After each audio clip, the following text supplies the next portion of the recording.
train station, meaning something different from one another. No water to the dream, and no bridge either. At the foot of the Iowa House, though, was a river and bridges, and also in memory, the fact of my father summering in Iowa City, 1942 or 1943, of his having met then both Jewish guys and white guys, he told me 60 years later, at the university. For a time, toward the tail end of the 20th century, I lived in Seattle, above Ravenna Park, and can remember the city easily because of that. Poem called Camptown. Flesh or fable, either one, far be it from me, please yourself. We came along the hill's shoulder from the lowest point or field, nothing now, and I imagined, as we walked, that perhaps a monster could walk over similarly, could scale the wall, as it were. But Camptown's almost untenable. It's barely haunted. Whose fault is that? Form is harsh.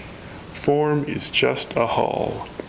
A monster could slip across a bridge in the wee hours when traffic's not heavy from one place or another to Camptown. Please yourself. I was a ship on the stormy ocean. Stay off me, brother. I might be a monster, but neither will I judge you. 2. Camptown's no accident, no joke, no dichotomy, but Camptown's noisy. The parts are all out of proportion. That makes it dangerous is weak argument, or it's only an argument. My sense of distance gets in the way sometimes. I speak from locations, and that has got its limits. What's afoot in such, one might ask, or what has rolled in? How did we seem to appear on the dogleg up and then on the hillside? That is, what do they see first? The crocodile itself, or a monster making a desultory retreat? Nobody likes that, ahead of capture. I will level with you, Camptown lady. I think this could dwarf us both. 3. Monster lurching through, taking it up, sprawled like Canada Lee over several seats on the bus. Border towns are the real deal. Camptown's different.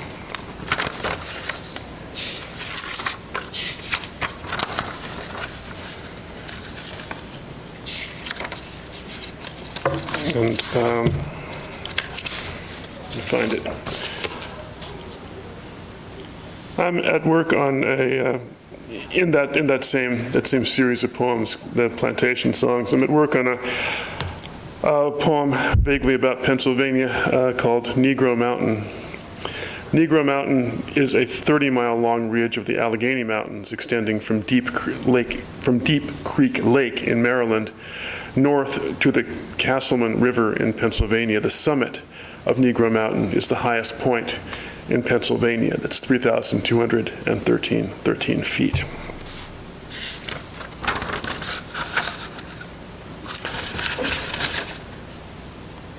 She said, "Get your bearings." The Commonwealth was lousy with bears. A child's judgment, obligation, then denial. I'd misread silence as sleep. Sometimes the music comes, slowed down, music slowed down, dumbed down to nothing. Noise in the bushes, boys and girls, campfire story, silence in the bushes. In a movie made in the last year of the 20th century, Negroes stole Dracula's body with predictable results. But it's just that to be alive is to be dead as well. That joke, like a sour stomach. What foolishness is this opposite me? Tangle, unloosen me, ride the tangle out. Unimaginable, this tangle, embarrassed at it. Train came for me to ride, dream, and I knew it. Dark yellow color, its string of dirty yellow cars, coaches. I can pass until I speak.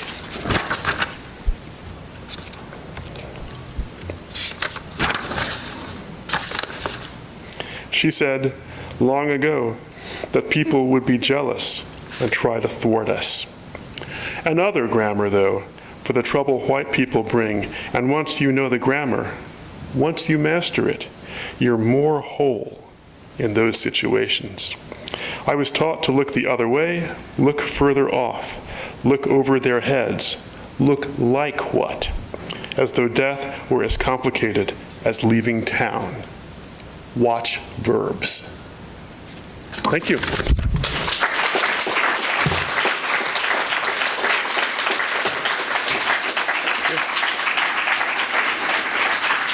Lyn Hejinian.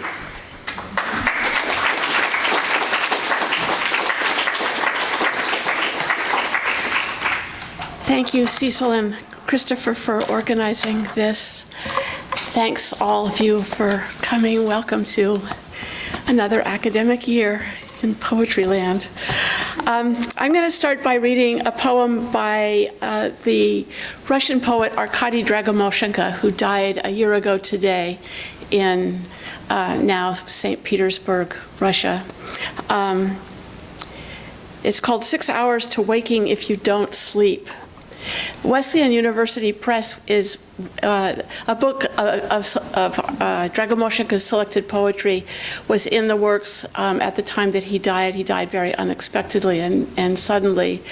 And the book is now, I just saw galleys of the pages that I contributed translations to. And it will be out shortly. This is one of my translations. 6 Hours to Waking If You Don't Sleep.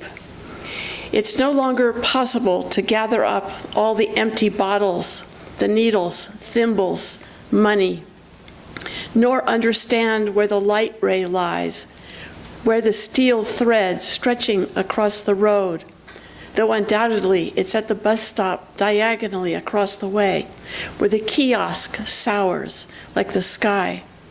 Like, well, all the rest pertains to the roof of the mouth, lifting within itself the complex and somewhat crumpled material of non-existence, a cocoon, darkness, and in stammering, lightning, and exile. The 39th hexagram is nothing like this. It is also not possible to gather berries, unless I'm wrong, nor the tossed aside neckties from wherever they fell, nor to write an ode on the rising of dust, nor to whisper in an ear, oh, how I would have wanted. And yet it's possible, yes, absolutely. The possibility of going out still remains, without smashing the glass with your forehead, without shredding the colored papers, tickets to the world's edge, or empty gauze. Its crackling is dry, like the morning's clocks devouring crickets. Like the Tibetan windmills of hope, these white millstones are gentle, or rather restrained, but immeasurably lacking in water. The stirring of the wind brings no joy.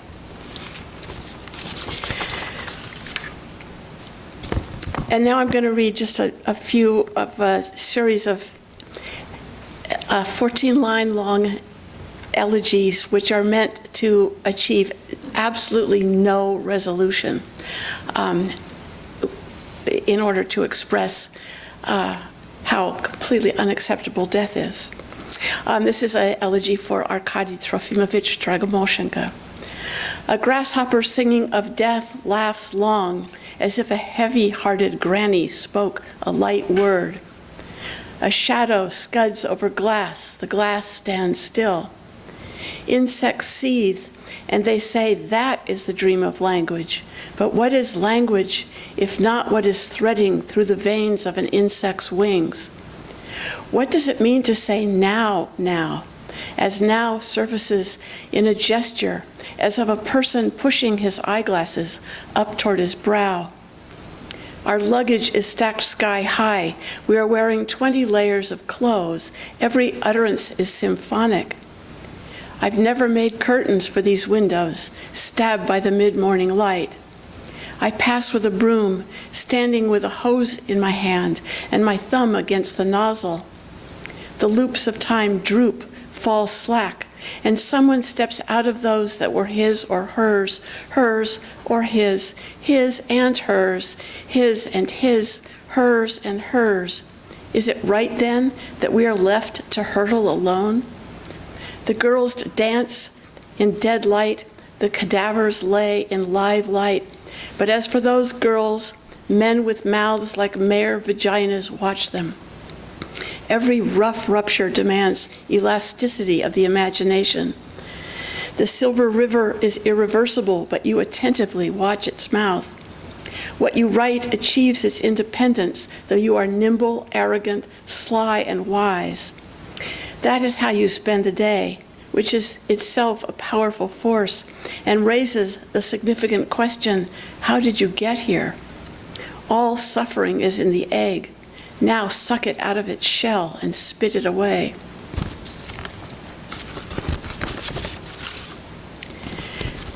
During the later years of my war, During the later years of my war, you were a middle soldier in